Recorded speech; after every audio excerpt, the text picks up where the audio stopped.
Hello and welcome back to the first edition of the Season 6 LRL Power Rankings.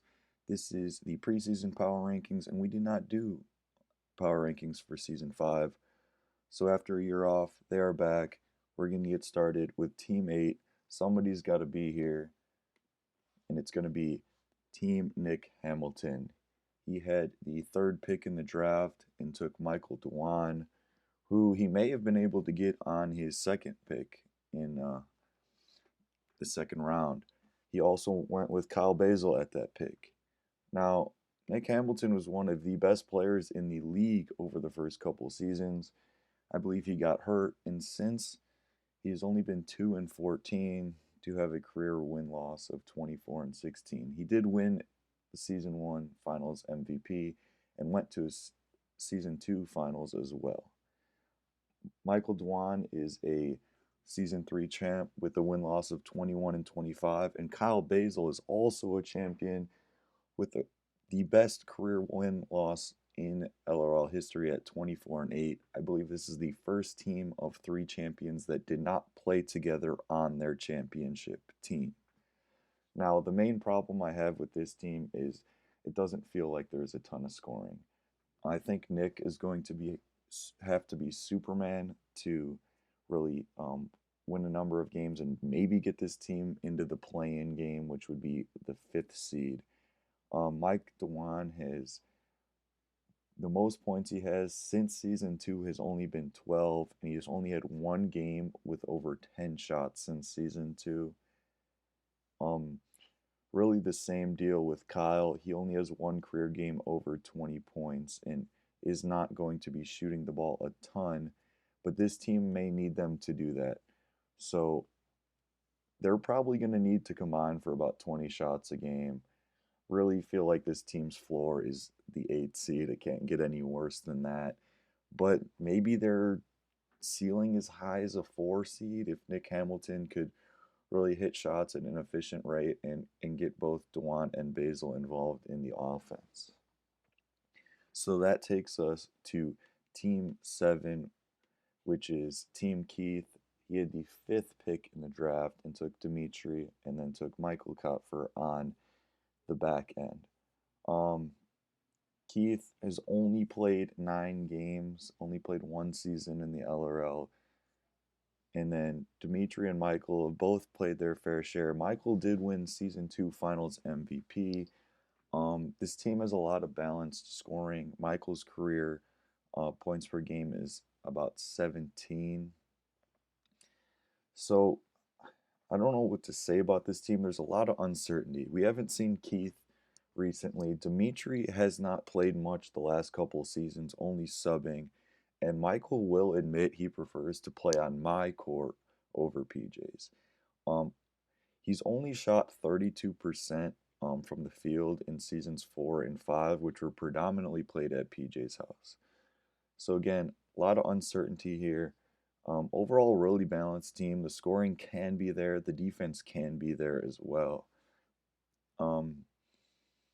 Someone needs to end up as a 7 seed, and I'm less confident about this team than the others that are ahead of them, but it is possible I could be proved wrong, and I think their ceiling could be as high as a 3 seed if they're all playing really well and shooting at a pretty efficient rate.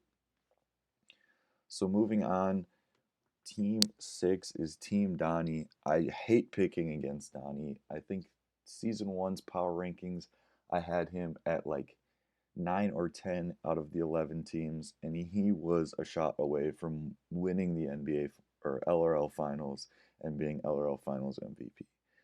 He's gone to 3 finals and he's only played 3 seasons, so again, hate picking against him with a career win-loss of 30-14.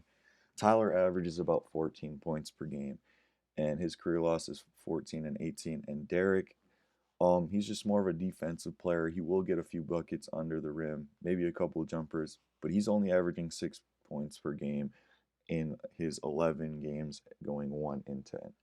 Tyler went 4th overall, and Derek was the 2nd round pick. Again, hate picking against Donnie. He really does a lot to elevate his teammates. The talent's there. I just don't love all the matchups that this team is going to face. Um, but I really feel like this is the absolute floor of this team. I don't really see them ending up as 7-8, although it is possible. But they could be as high as the 2 or the 3. That's how good Donnie is, and he's going to elevate his teammates' play. Moving on to Team 5. Again, I hate picking against PJ. Season 4 at Finals MVP, 2-time league MVP. I think he may have the most wins in LRL history with 42, 17 losses. He had pick 7, took Alan Deedlow, who went to the finals last year, career record of 17 and 10. Also took Damsky on the swing, third team all defense, and a career record of 15 and 21. A lot of LRL experience here, a lot more than a number of the teams in the league this season. PJ is obviously going to go get his. He averages upper 20 points per game. Um, Allen averages about 15 points per game on pretty good shooting, and he will stretch the floor. Damsky is at more of 11 points, but I feel like he gets his points inside the 3-point line. This team really feels like they should make the playoffs, and 5 seed will get that done. But I could see them dropping a few games because of matchups. I know PJ could guard bigs, but I think this could get interesting with a few of the teams that they're going to end up playing. This would be PJ's lowest seeding in his career, and I feel like this is really the floor. Maybe they slip to 6 if something doesn't go right, but this team could also be as high as the 2 or the 3. Um, the middle of the pack is really going to be interesting for this season. I feel like any team from like 2, 3 to like 6 could really be swapped. So moving on from the 7th pick in the draft to the first pick in the draft, we have three-piece combo consisting of team captain Lath, who won the season 2 MVP with a career record of 25 and 21. He took me, Justin, at pick 1. I average about 22 a game with career win-loss of 21 and 28. And Colin was Mr. Irrelevant with a career record of 13 and 11, and he averages a steal and a third per game. This is the second time Lath and I have teamed up. We went 6-2 in season 4, making the 4 seed and making the playoffs. Obviously, Lath's going to do a ton of work down low. He's going to be a 2020 guy. Would be very surprised if not. Even though the league has gotten bigger and stronger, he's still going to go and grab those rebounds. I have taken over 20 shots per game in seasons 1, 2, and 3, but that number has dipped below 20 in the last 2 seasons. So I feel like that's going to swing back to the season 1 through 3 type deal. Colin's going to work hard, but he's only averaged 6 points per game in his career. I think Lath's really going to have to score some more as well as I will. But I feel like this team is just pretty solidly built out. I feel like overall it's similar to PJ's where they're going to be good enough to make the playoffs, but they could drop a few throughout the way. Floor probably maybe 6, high maybe 2 or 3. Again, really feel like every team from 2 to 6 can be swapped, and it's just going to be how they play, how efficiently to shoot the ball, and just tiebreakers may even get involved. Moving on to team number 3 in the power rankings is LRL EMT, consisting of team captain Tyler Zabrecki, the number 2 overall pick Zach Ang, and Kyle Snyder. Tyler is a 2-time league MVP, going 23 and 10. Zach is a season 4 champ, 37 and 19, and Kyle Snyder is making his return, 2 times finals berth, going 25 and 16. Again, a lot of LRL experience on this team. Tyler gets a true big for the first time in his career, and I think this is going to really benefit him. They're 3 for a reason. I think they have a really high ceiling, could be as high as 1. I don't really see this team missing the playoffs. Kyle has only averaged 8 points per game in his career, so Zach's gonna have to pick up the scoring. He's averaged 13 points per game on 14 shots per game. I think I think he could probably end up more at like the 18 mark. I imagine he does if this team falls where I believe they will. They're pretty similarly built to Versace, Zach's previous championship team, but they had Kyle Basil who could stretch the floor a lot better than Kyle Snyder. But again, I don't see this team missing the playoffs and could be as high as 1 or 2. Moving on to the number 2 team is Team Tony, consisting of Tony Daniels. That should not be Michael Dewan. This is James Schroeg. Sorry, this is not James Schroeg. This is Peter Galanos.